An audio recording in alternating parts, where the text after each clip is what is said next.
دوایی هێرشی سوپای زەوێنی بۆ سەر کۆنسوڵخانەی ئێران لە دیمەشق لە سەرەتای ئەم مانگەدا و بە ئامانجگرتنی بەردەوامی گروپەکانی نزیک لە ئێران لە عێراق و سووریا و بەردەوامی هێرشە دڕندانەکانی سەر کەرتی غەزە گرشیەکانی ڕۆژهەڵاتی ناوەڕاست زیاتر هەڵکشان.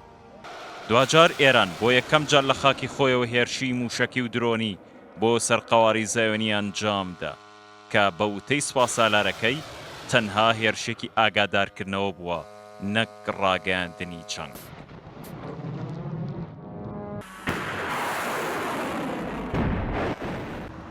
پێشاتی نوێ ڕوبەڕووبوونەوەی ڕاستەوخۆی تاران و تەل ئەبیب بەرامبەر یەک و بێ بریکار هێندەی دیکە گرنگەی 7 ئۆکتۆبەر وەک ڕۆژژمێرێکی نوێ بۆ ڕووداوە جیهانیەکان دەردەخات.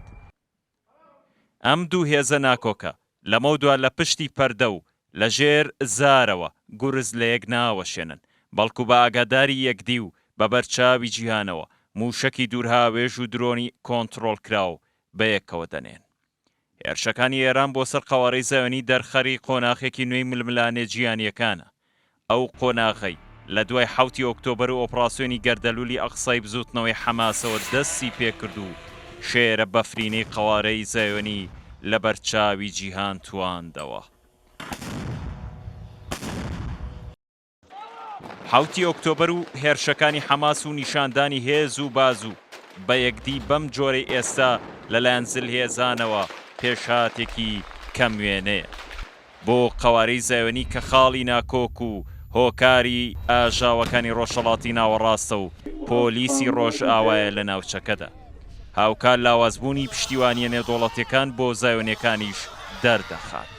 هێندەی دیکەش ئەو ڕاستیە دووپات دەکاتەوە ئەگەر پشتگیری بێمەرج و بێ سنووری ئەمریکا و بەریتانیا و فەڕەنسا و زلێزانی دیکە نەبێت قەوارەی زەوێنی هێندە پاروێکی قورس نییە کە قووت نەدرێت.